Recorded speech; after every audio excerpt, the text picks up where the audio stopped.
catered hot chocolate at this event, and I was like walking around just like meeting people, like trying to make friends at my wife's event, and we met and hit it off and started talking about life. And I found out he actually was in our industry, which he'll get into, but he was a killer in our industry, worked in our industry all up until last year, and then has kind of transitioned out now and is and honestly is in personal development. If you were at that, or if you've heard about that event a couple weeks ago called the Investor Con, it's an amazing event, hundreds of people there, amazing speakers. Blake was the one that put that whole thing on, and he's such a big thinker, really, really good person, and I'm super excited to have him here tonight. So let's give Blake a really, really big hand.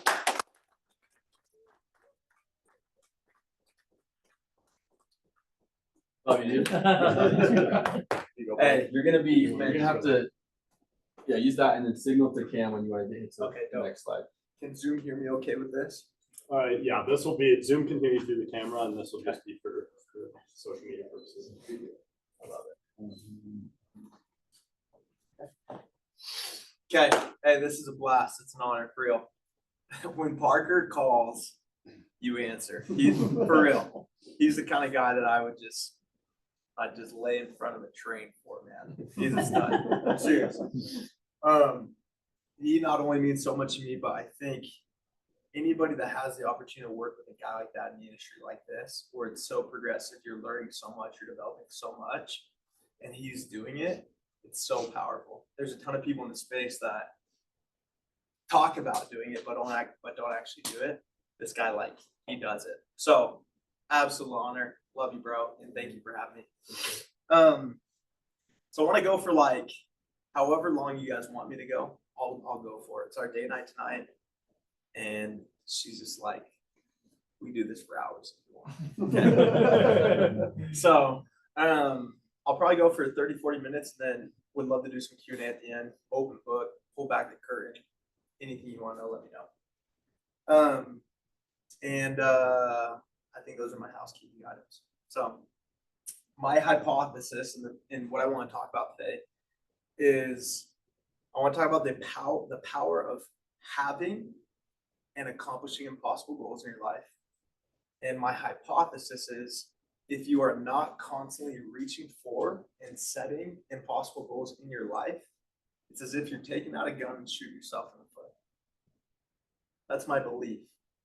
And I believe science, case studies, psychology backs that belief. And I kind of want to give you a chance to show you stories, proof, and things about today. You guys with me? Is that cool? Yeah. Okay, dope. Let's do it. So first things first, the kind of a little bit of a life mantra for me. Nobody's life was ever changed by somebody playing small. I think of my greatest heroes of all time. I think of people like, who knows Grant Cardone here? Maybe he's a hero, some, maybe not. I think of Pace Morby, Gary Vee. I think of a lot of these guys we look to for mentorship and advice, and they just play massive. And if I were to ever see them, I would just say, thank you so much for playing massive, because it has influenced me and changed me so much. And so I desire for everybody in here to take a level up in the game they're playing, because it's the best way to serve those that you come in contact with now and in the future, and the people and the reps that you serve with. It's the best way you can help them. Parker playing a big game helps everybody else play a big game, so on and so forth.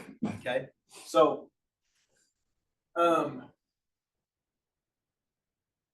sorry, you're the guy. My guy, hit it. So I'm co-authoring a book called Rapid Transformation: The Science of Achieving Possible Goals, specifically on this topic. And I think God 26 years ago just said, hey, I really want you to kind of learn this. And I'm starting to think that this has something to do with it. But by definition, an impossible goal, when people think of the word impossible, it's like, yeah, it can't be done. To center you back a little bit, an impossible goal, if anyone's ever heard the word stretch goal, is a goal that by definition you don't know how to reach. And if done right, gets you and your people to perform in ways they never imagined possible. And so if I can help point pest control today, reach for something that helps you and your people perform in ways you've never performed before, my job's done. So that's my objective today. So want to share a couple stories, want to give you maybe a 6 to 8 year period of my life on some experiences I've had. Welcome, bro. We're glad you're here. And some of the learnings and takeaways from it. Here are some photos of my mission president, my parents. This got cut off. This is my wife and I. Let's see, there you go. Sorry, our Personal- office guy's not here tonight. Hey. We're struggling on the. We're improvising. I crank it up. But here are some like monumental experiences and learning moments that I've had in my life. And I want to walk through a couple of them with you. So when I was 18 years old, anybody here serve mission? I was 18 years old. I left August 2nd, 2016, a long time ago, to serve mission in Lima, Peru. And I prepared and prepared and prepared and prepared and prepared. I just wanted to like do the absolute best I can. And I'd heard scriptures like faith can move mountains, through Christ I can do all things, through God anything's possible. And so when I go on my mission, I'm in the MTC and I'm thinking about my objective and what I want to accomplish and like what's the goal? What am I trying to create over the next 2 years? And through inspiration, through thinking about it, a goal that I put down is I want to help 100 people come to Christ through baptism. Wrote it on a note card, stuck it in like underneath my name tag, so it's always there. And I looked at it every day as I put it on, put it off. And I committed to this goal that seemed impossible to me, but I'm just going off of through God anything's possible, and I'm just exercising faith. And I get out to the mission field, and I'm in Lima, Peru. I don't know Spanish, but I'm under any companion. He doesn't like me. You guys know how it goes. And for 8 months, I'm just turning my wheels. What's up, bro? Turn my wheels, turn my wheels, turn my wheels. At the end of 8 months, I'd helped participate. Super grateful. 3 people be baptized in an 8-month period. So look at my goal, looking at it every day. I had, what's that put me at? 16 months left. 16 months left to help 97 people get baptized. Statistically, I'm not on track. Would you guys agree? Yeah. So I'm kind of screwed, but here I am, just exercising faith. I'm like, through God, anything's possible. And I'm operating from like this goal. I just want to help 100 people come unto Christ baptism. And I'm working every single day with that goal in mind, with that result in mind. And I'm operating on it. I like to think on a different level than most average missionaries would, so that I could accomplish this. Another 2 months go by, not much success. So I'm like 10 months down.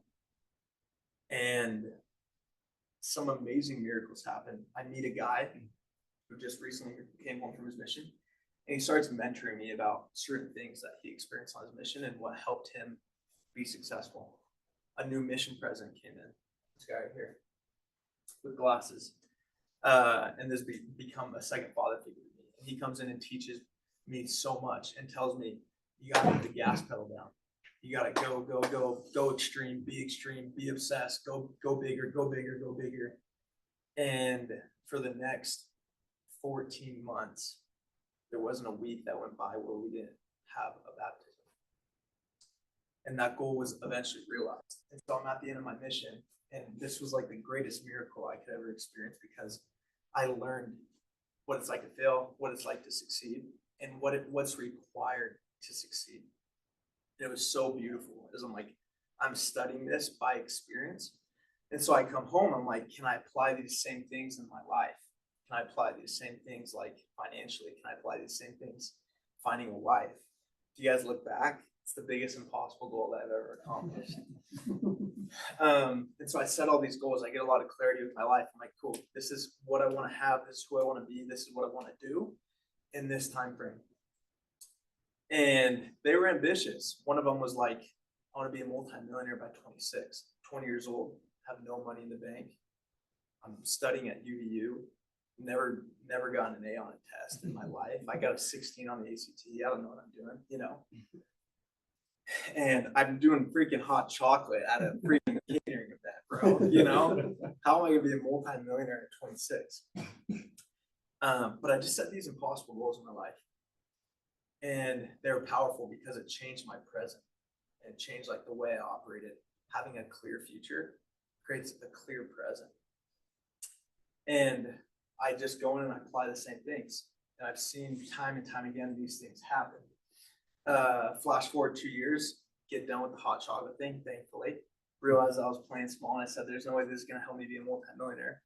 And I get introduced to door to door.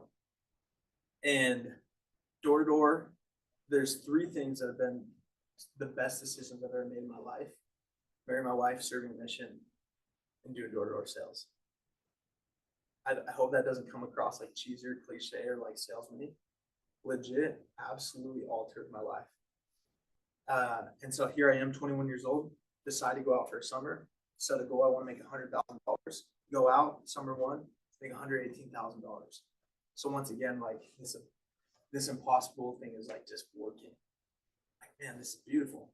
Come back and learn so much. It was so amazing for me that I just wanted all my friends to experience it. Okay, was able to work with my brother. He's a stud. It's McKay back there. One of my friends, Nico, and us 3 went and we grew this organization to 40 reps summer 2, 130 reps summer 3, 250 reps summer 4. And it was just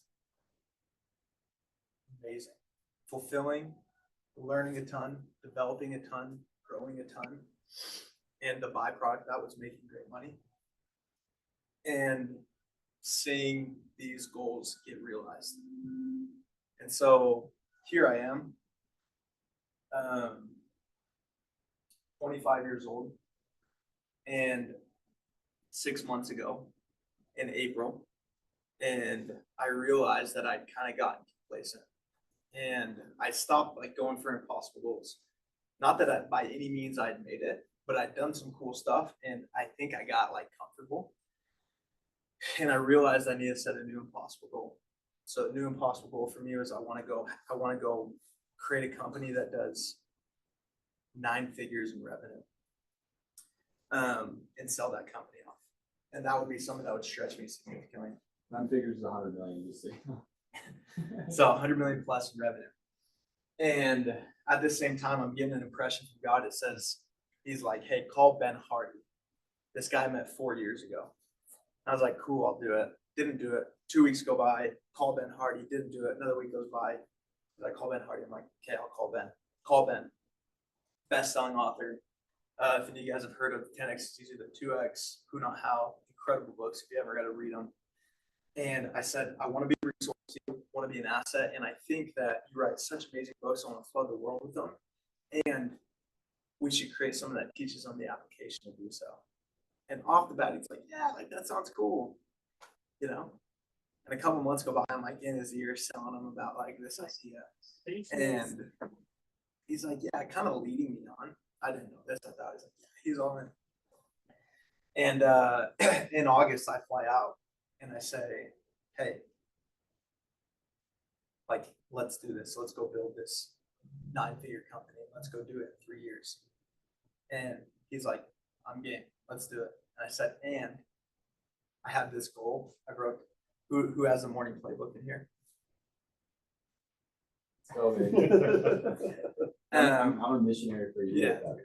If you guys need something done, call this guy. Oh yeah, right. You need something creative, call. Something I've been writing for a year. It's a New York Times bestselling author. And the thought, like what I had thought of doing that was I was going to hire a ghostwriter. I was going to write on Big to Put. I like already started on this path. And on my flight out to Orlando to meet with Ben, the thought came to me. It's like, hey, ask him to be a co-author on this book. And he's been writing this book for a year and a half. So I sit down with him like, Ben, what's up, dude? Here I am, 25 years old, really a nobody.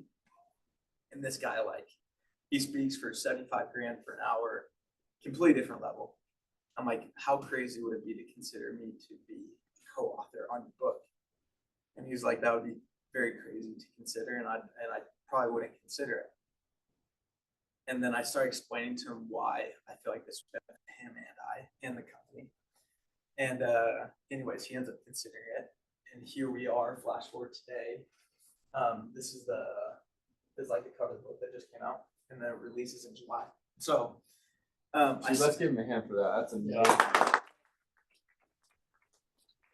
none of this is like, hey, look at my resume. It's, dude, I've just had like these super unique, special things that have happened. No idea how to make them happen, and God just goes to work. So I want to break down the framework today of achieving impossible goals.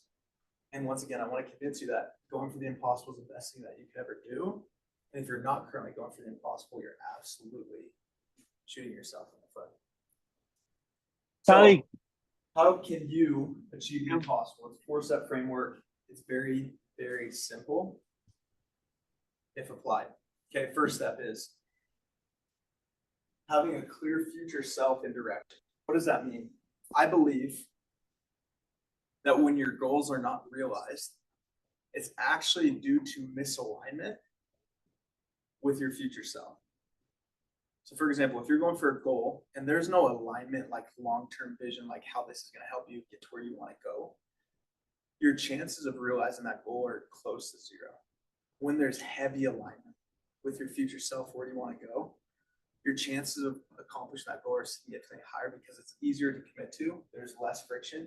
You're much more excited about it. Okay. And so a lot of people are like, dude, I don't even know what goals I should put or what I should be going for. It's like, you need to figure out where you want to go first with your life. You want to figure out who you want to be, what you want to have, what you want to do. Second is creating a new frame. Frame is like the way your vision, your goals, the way you see the world. Third is raising your floor. And then fourth is intensely focusing on that thing, solving exactly what it needs, what needs to happen for you to then accomplish the thing. So, if you guys are open to working with me a little bit, I have some questions that might be worthwhile to take a picture and then go home. We probably couldn't accomplish this in 5 minutes. It's like, I would do a deep study on this. Take a picture of these questions and ask yourself. And if you've already asked yourself these in the past, re-ask them, because we're constantly evolving, constantly changing. If you could draw out your dream life, what would it look like? Who do you want to be? What do you want to do? What do you want to have? When do you want to be that by? When do you want to accomplish those things by? When do you want to have those things by? What's most important to you? Men of purpose know exactly what they want and they know when they're going to get it. Men without direction have no idea where they're going. They have no idea what they want or when they want it by.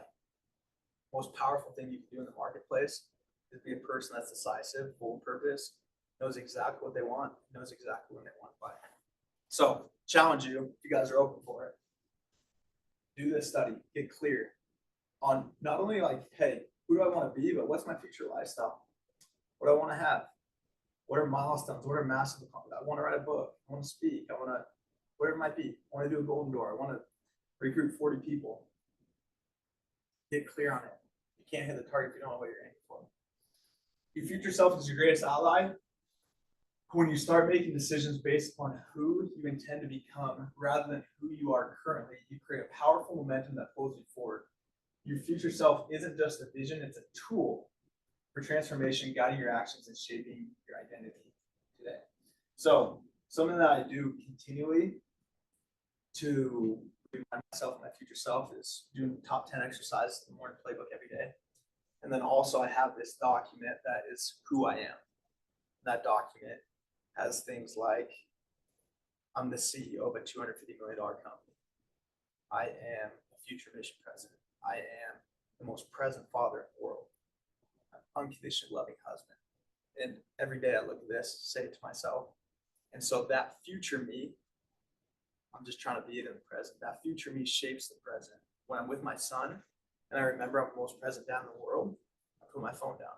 I remember I gotta be present. That's who I am. So when you're living in alignment with your identity, your confidence is much higher, your commitment is much higher, your ability to go succeed in all the other things in your life falls into place. second quote here. So Stephen Covey, 7 Habits. Anybody a fan? We do not see the world as it is. We see the world as we are. So the lens we look through is not the lens that everybody's looking through. It's not actually what is. We are shaping what the world is by the lens that we are looking through. So when we go into the frame, that's important to know because we look at these dudes that go do 650K in revenue.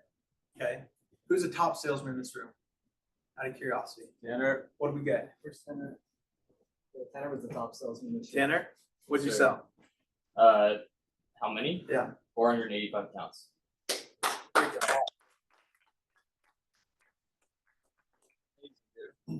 So the question is like, for those that did 200, what's different from you and Tanner? There could be a lot, there could be a little bit. But my argument is, I think Tanner just, his lens is a little bit different. He sees the world a little bit differently than you do.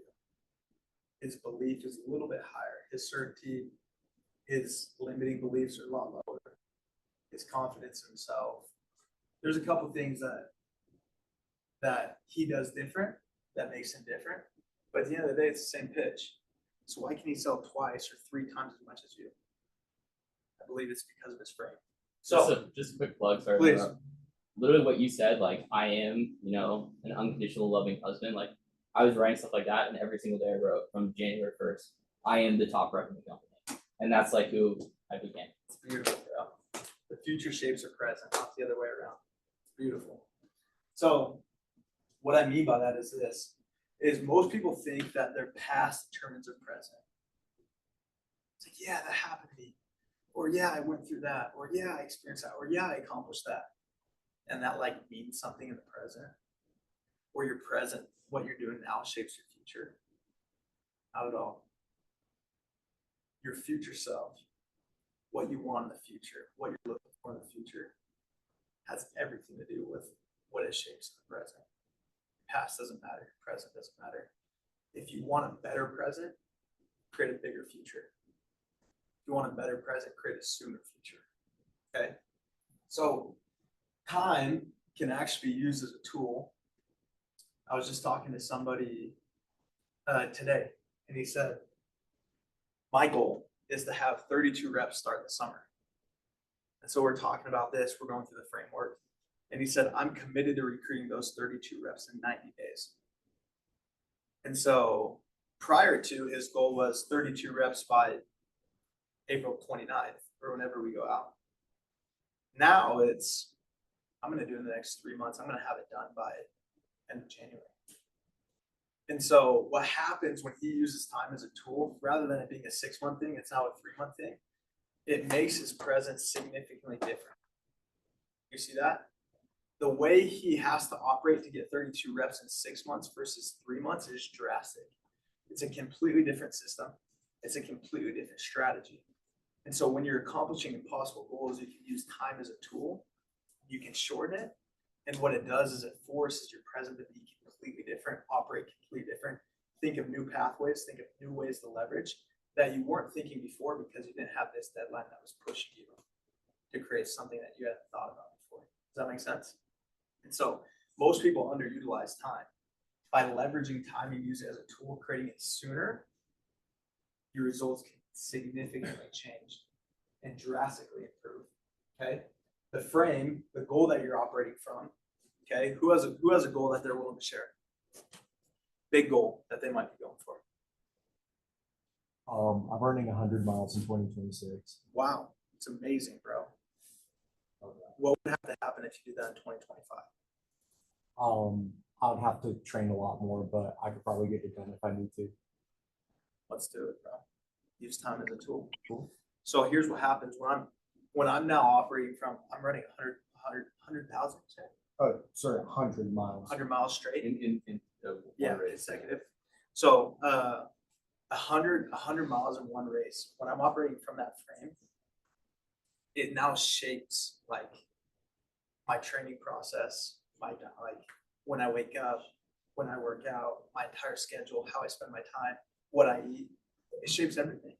And so your frame determines your strategy, your plan, focus, your floor, what you target, what you do target, what you don't, what you say yes to, what you say no to.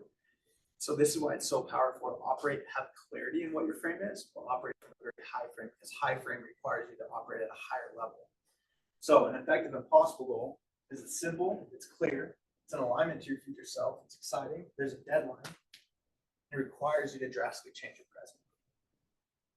So if you have a goal that you're going for that doesn't change your present, it's not that powerful of a goal. Go bigger, go sooner. It'll drastically affect your present. It'll take you into action. It'll make you require you to take different action than you're currently taking. 1961. Who knows who the president of the United States was in 1961? I got $20. John F. Kennedy. My boy. Blake Erickson nines my Venmo. I'm serious. JFK, 1961. Okay. He gets in front of, he does a massive press conference worldwide. Everyone's watching. It's in front of the entire world. And he's currently in a competition. He, they, us, the US is currently in a competition with the Soviet Union at this time. The Soviet Union, right around the same time, just launched into outer space for the very first time in the world. So JFK gets in front of everybody worldwide. It's 1961. He says, by the end of the decade, we will be the first country to land a man on the moon. He's never gone out of space. We've never gone out of space. We don't know anything. Like the Soviets have, but we haven't done anything, let alone land, launch, land on the moon, relaunch, come back to the United States. Impossible. Not only that, he's not saying, hey, in 2020, like by 2024, we're doing this thing. He says within the next 8 or 9 years, we're landing on the freaking moon. Okay? Commitment precedes capability. So he goes out in 1961, operating from the goal. He gets the right people in place, systems, processes, infrastructure, everything needed, all the tools available. So within the next 9 years, we can go land on the moon. Flash forward 1968. Our dear Apollo 11 lands on the moon. Out walks our dear brother Lance, stabs the American flag in the freaking moon, and the United States did it. First country ever to land on the moon. So, what's powerful about that? JFK had a deadline, short deadline. 8 years might seem like a lot, but it's like, dude, we're working from nothing, It was specific, it was clear. And the goal itself was simple. It's land on a moon. Strategy how to get there, maybe not as simple, but it was clear. And so, what's your goal? What's your land on the moon? What's simple? What's clear? What's exciting? What's motivating? What requires you to put your back up against the wall? What requires you to drastically change your present? Couple quotes I love here. Okay, check this out. As door-to-door salesmen, sometimes we get like super excited about doing a bunch of things at once. I'm a big victim of this.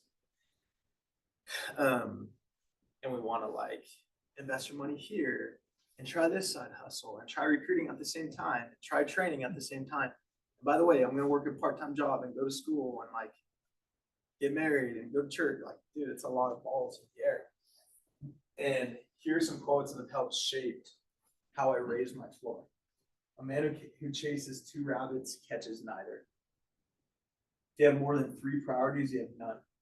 Good is the enemy of great. And most people, this is Jim Collins, this is Elon. He says most people spend the majority of their time optimizing things that should not exist. Who knows what Fortune 500 is? You don't know what that means? What does it mean? The 500 biggest companies. Oh, great. Fortune 500 is the top 500 companies in the nation. And they just came out with a study that the average CEO of a Fortune 500 company, I'll let you guys guess, how much time does the average CEO of the best 500 companies in the world spend on a daily basis on needle moving activities? optimizing something that should exist? How much time? Anybody got a guess? You got another 20 out there. 0. 0? An An hour? Who said that? On a needle moving? Yeah, like really moving the ball. It's high. 4 to 500 are the best of the best. Anybody? 6 hours. 6? Okay. Go big 10. Okay, love it. Yeah, they gotta be working more than 8, right? 4 to 500. So the average CEO, 4 to 500 company, spends 30 to 60 minutes a day on true productive needle moving activities. So that means 90% of the day, they're optimizing things that should not exist. They're managing, they're overseeing. They're not moving the needle. So when it comes to raising your floor,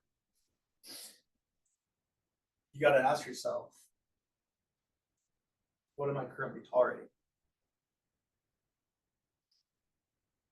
What am I currently doing that I should not be doing? What am I optimizing in my life, in my work that should not exist? Got a funny story. We had a dog. Didn't take a ton of time for me, but it took a lot of energy from me. It was something that I was optimizing that shouldn't exist. We got rid of the dog. But that was something in my life. I've got like 50 stories like that. But that was something in my life that I was like, dude, this isn't worth optimizing. Good kid. Sorry if anyone's a massive dog lover. But it wasn't something I should be optimizing in this phase of my life. With that, what do you need to begin saying no to? What do you need to eliminate completely? So I'm going for this impossible goal. It's to do $100 million in 3 years.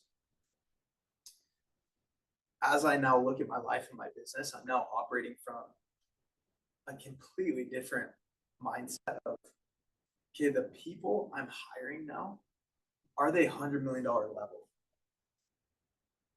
Like, are they at that level that they can take us there? And that filter is a lot higher. Filters significantly higher. When I look at my time and my life and the things I have energy and focus for, I ask myself, by saying yes to this, will this allow me to get to $100 million sooner or later? Or will it distract me on the way there? When we look back at the quote, it says, good is the enemy to great. The greatest hindrance between you accomplishing your impossible goal or not is by letting good things come into your life, and it hinders the great. The good things become the distraction to you accomplishing the great thing. We all believe in balance, it's good. But sometimes that balance can be that good thing that's hindering you actually getting greatness. And there's a time and a place for it. But when you're going for the impossible, I've got a buddy that's trying to make $1 million. He made 120 grand last year. He's trying to make $1 million this year. There's certain things he has to say no to that he was not saying no to before. So when you raise your floor, you're at a completely different level of what you're saying yes to and what you're saying no to. And the quantity of things you have to say no to has to go up significantly. This summer, last summer, ever in door to door, I decided I'm gonna put together like this dream team, and I just want to get some biggest studs in my region, in my org. We had some awesome rookies, and I was like, how fun would it be to just like all get together and just have a sick team, just kind of a dream team. And so hand selected some leaders, hand selected some vets, and then it was very high floor. We were very selective, very picky when we were going through the recruiting process. And we recruited 20 dudes to be on this team. Not a small team, but not like crazy large team. And to be on this team, the floor is very high. The standards were very high. And what we were requiring of them was also very high. Most teams were probably working like 9 hours a day. This team was working upwards to 11, 12 a day. They weren't going out and eating lunch. We were meal prepping lunch. They're taking it to their car. So lunch, instead of being an hour 15, it's 10 to 15. And so we did all these little things to like really raise the floor, raise the standard. And we're all operating from the frame that we're gonna be the number one team in the company. We're gonna win cup. We're gonna have a per rep average of $200,000 revenue per guy.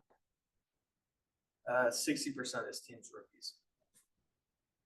And so we're prepping, we're filtering the right people in, we're handpicking, we're getting the right training, the right people on the bus.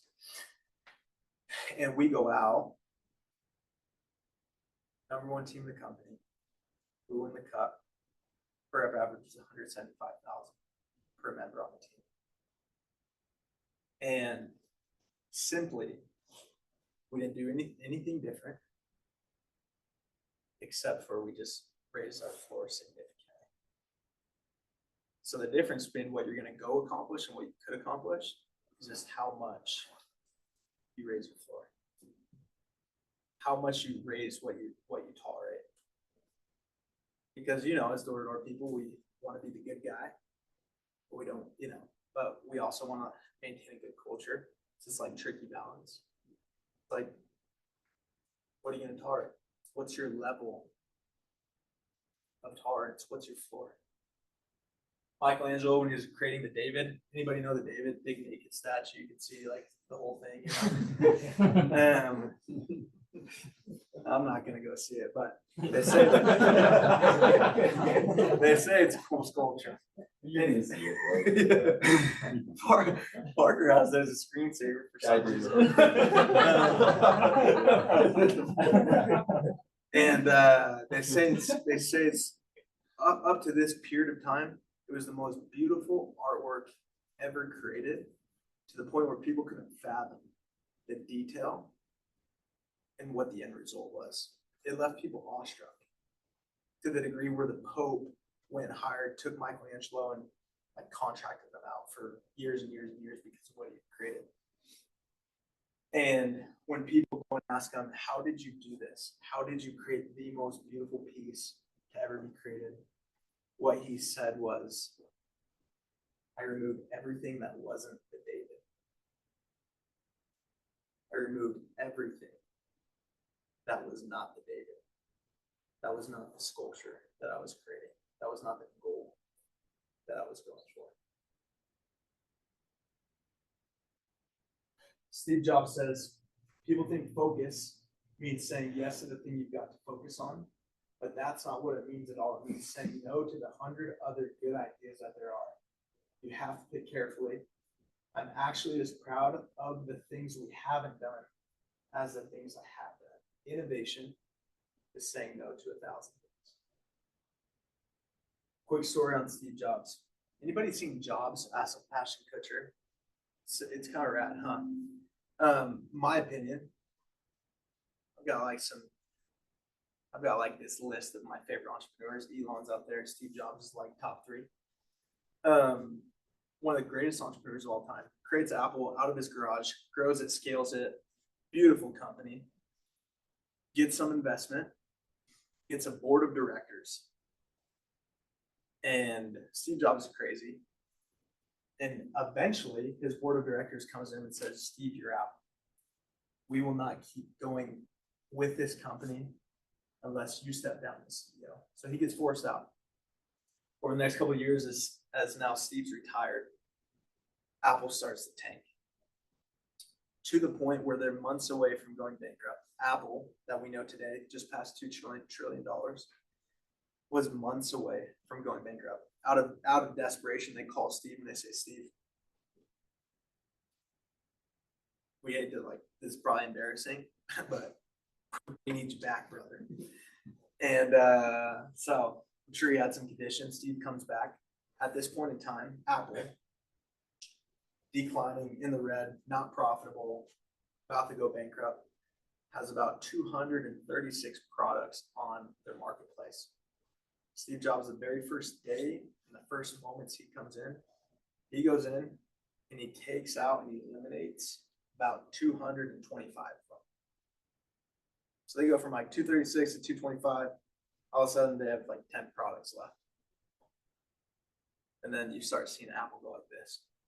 Starts taking off, starts growing. And so innovation is saying no to 1,000 things. It's not saying yes to the right things, it's actually saying no to everything below your floor operating from your frame. So the last step is focus. Real focus, intense focus. And the question you got to ask yourself when you're focusing is, what is the number one problem I need to solve in order to accomplish my impossible goal? So if I'm trying to make $1 million in door to door, I need to solve how to scale, depending upon what phase you're in, how to scale really well and have amazing leaders that still recruit really well. And that's something I have to solve. Or maybe you're in a phase where you want to grow to a team of 50 and you currently have 2. And so the thing you need to solve is, where do I find 70 guys? Because if I sign 70, 50 will show up. How do I lead gen that? And so there's something in psychology called selective attention. Who knows the red car theory? So it's like you buy a red car, all of a sudden you like pull out of the dealership and you're just seeing red cars everywhere. Because the first time you like really start paying attention to it. Selective attention is what you focus on expands. What you pay attention to grows. Okay, attention is a very limited resource. And so when you focus on the one thing, the one problem you need to solve in order for you to accomplish the impossible goal, and you put all your attention to that, you start seeing pathways that you didn't see were there prior to. You start seeing ways to solve it that you didn't know were there. And so when you start focusing on that one thing, that one problem, you start solving that problem that you need to get to the goal. Ben, I have this goal, $100 million company, create it, help do it. There's 0% chance I would be doing that in the time frame we're going to do it in if I did not have Ben Hardy as my partner. He's 10, 15 years ahead of the game, and he has this demographic, framework, ideas that I don't have. And so I'm a big believer that every single one of us is just one who away, one person away from taking a quantum leap. You going from 10 guys to 60 guys might be the difference of just one recruit. I've had tons of recruits. I had a rookie who recruited 40 people before he ever sold, before he ever knocked the door. That who, the person that recruited them, helped them create a quantum leap. I've had specific reps that have gone out and crushed it. And because of that, has helped double my income. And so every single one of us is just one who away from making quantum leap. This is important. I got a text from my buddy that's trying to make $1 million. He said, "Is this the calendar of a guy?" He sent me a screenshot of like his calendar for the day. He said, "Does this look like a calendar of a guy that makes $1 million a year?" Looked at his calendar, kind of studied it. I said, "This looks like the calendar of a guy that makes $150,000 a year max." Now look at his calendar. He's got his morning routine. He goes lift. It's great. And then from 11 to 8:30, he was working.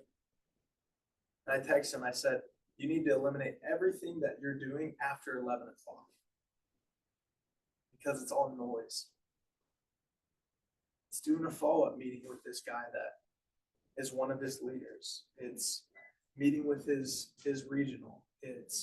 Which are not all bad things, but it was just all these like follow-up meetings and this management.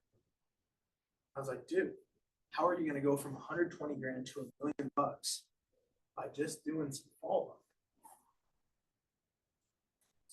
Goes to Chase Bank in the middle of the day. Goes and grabs lunch. Like, who takes lunch when they're making $1 million? Who goes to Chase Bank in the middle of the day? Hire that out, delegate that out. And so the key to going out and accomplishing what you really want to do is actually knowing the distinction between what's going to give you the result and what's actually just all noise. Because 80% of the things that we're spending time in is noise, I promise you. We justify it. We want to feel busy. We want to feel like, oh man, I grinded today, 10 hours at the office. You made like 6 calls, you sent 3 DMs. It's cool you're at the office, but dude, I mean, I could have done that in 30 minutes at the office. And so recognize there's a distinction between the noise and what's going to get you the actual result. Recognize that there's a 20% that's giving you 80% of your results, and the other 80% you just have to eliminate and absolutely get rid of. You don't need to keep it, you need to eliminate it. So this is my brother back here. His name is okay. We might need to get some insight on him. This is last week. This is my favorite story of Impossible Goals. And he can fact check me if he wants to. McKay and I have sold together the last 5 years. Amazing salesman. Recruited well this offseason and had a team of guys that is going out to recruit this summer or manage this summer. He calls me about April 25th and he says, hey, I've sold last 5 years and I'm just not feeling like this is what I'm going to be. I've heard that from rookies before. You know how it goes. It's like, all right, buddy, hang in there. But it's different this time. He's 5 summers in. He has a whole team. Like, it's not like it'd be. He's teed up to go make $200K plus.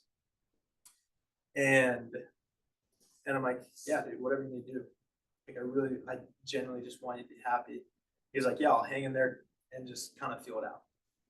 So May 15th comes around about a month later. And he's like, dude, like I just feel like I got to go home. And I'm like, great, bro. So pumped for you. Whatever the next phase is. So excited for you. Goes home. About a week later, he calls me. He says, I've decided I'm going to try out for the BYU soccer team. A little bit of context here. McKay's about to turn 25. Last time he played competitive soccer, he was 18. So it's been 7 years since he's like been on a legit competitive outdoor soccer field. On top of that, BYU out of the last 7 years has won the national championship 5 times.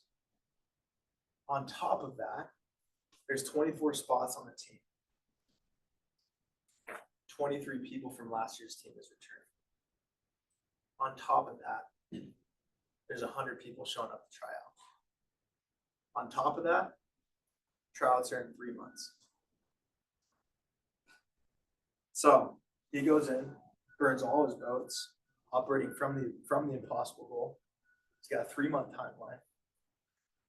Does nothing but train for the next 3 months.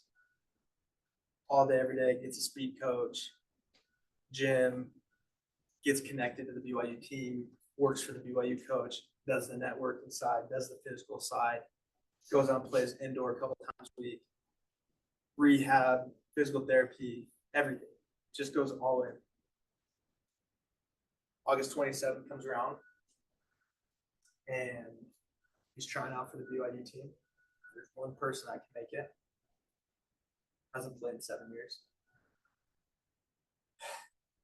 Goes at the end of the week. We don't know if he made it. We go to Texas Roadhouse and he gets a text from the coach. And we're just all sitting there, my whole family. It's 10:30 at night. And coach says, so excited to have you on the team. And it was like one of the coolest experiences of my life. And so just filled with emotion, him, us, seeing this thing get realized in such a short amount of time. Against all odds. Statistically should not happen.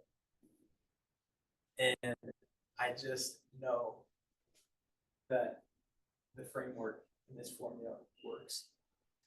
I believe when you have clarity on your future self, when you operate from a really high frame, when you raise your floor, when you have very intense focus, you're going to accomplish anything that is in alignment with the things you want to create out of your life. And I hope that each of you, walking away from here, moving away from here, raises your bar, raises your standards, plays much bigger, thinks much bigger from where you currently are. Because the best thing you can do for yourself, for the guys that you work for, and for your future family. Thanks.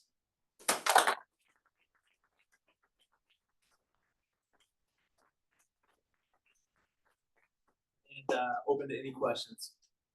I don't know how much time we have, but I can do whatever, how long you guys need.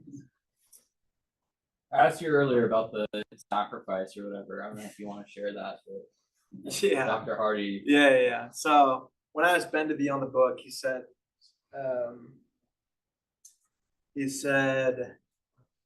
I can see what you're saying. Like this could be great for the business. If you pay me later, guys, if you pay me $1 million, I'll let you do it. And I knew it was going to cost something. Definitely wasn't thinking that. He's like, talk to your wife about it. I'm like, I already know what she's going to say.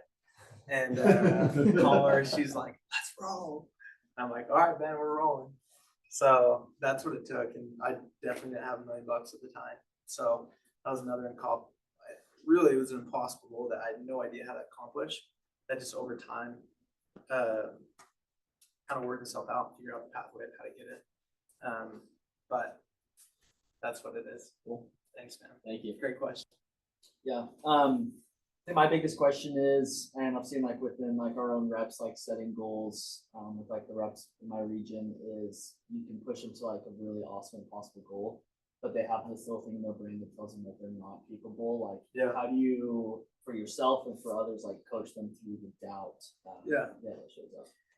I would say 99% of people don't have clarity on like where they want to go. And so once again, I'm a big believer that the first step, the foundation is like, dude, let's get so clear on what do you want 3 years, 5 years, 10 years. What's like, dude, dream it up. Who do you want to be? What do you want to have? What do you want to do? Because when there's clarity, it's like, yeah, it's scary. I don't know how I'm gonna do it, but I'm excited about it because there's alignment. You know what I mean? Mm-hmm. So that's the first thing, and then secondly, I'm just a big proponent of God. My favorite quote is, "Man's extremity is God's opportunity," and the more extreme you can go to, the more God gets involved. So there's a faith aspect to it, but by just breathing and speaking possibility into them, one of the best things you do as a leader. Mm-hmm. Be the man that believes in them and bets on them before they bet on themselves. What's the process like of keeping yourself accountable? Uncomfortable? Accountable. Yeah, it's a great question. I look at the most successful people in the world, and they don't need a ton of accountability because they're so committed to what they're trying to go create. That it's like, yo, you want to go do this tonight? It's like, dude, I'm like, that doesn't even faze me because I'm so committed to what I'm trying to go accomplish. So it's not a good answer, but I think the answer is creating massive commitment creates all accountability. And it kind of rids the need for accountability. Because when you're so committed to something, like I've had things I've been committed to where I literally would have given my life for it. Like on my mission, if God was like, you gotta give your life for it, yes. And when there's that level of commitment, there's not really any discipline needed. It's just a byproduct of the commitment. Does that help? How old are you? 26. I just wanted to say, just to add to what you were asking, I feel like your journal, your morning playbook, it's played a huge part in staying accountable for you every morning, writing in that book and just remembering the goals you have and spending the rest of your day focused on those goals. I just had to say that. Agreed. I appreciate that. Yeah. There's great tools, bro. And what's your name? Dude, you're a freaking stud. I already know. But like, this is the best accountability you can get, you know? This group, this network, this is like, coolest part about this group is like, it's a family. And dude, I just don't want to disappoint my family, you know? I don't want to let them down and they don't want to let you down, bro. So I'd say lean on these guys as well for accountability. Any more questions? One Yeah, more? one more. So you talked about how like the dog was, some noise in your life. You got rid of the dog. I guess for you being married, right? If that was the wife's like dream goal, how do you balance that where it is a lot of noise Yeah. and like she's aligned, it sounds like a ton on all of your goals and dreams, but how do you balance that when there is some noise that you can't get rid of? Does that question make sense? Yeah. Before I answer this, are you married? I am. Yeah. Changed my answer a little bit. And she's super supportive. I can but yeah. tell. You wouldn't be doing what you're doing if she wasn't. The greatest thing I ever did for my marriage, the greatest thing we ever did was I just sat down and I said, this is exactly what I understand we want. So this is what I understand it's going to take. And I always like exaggerate it because I want to, if I'm going to be home at 9, I tell her I'm home at 10:30, So I'm like, dude, if this is what we want to go create, this is the level, like this is the price and the sacrifice we are going to have to pay.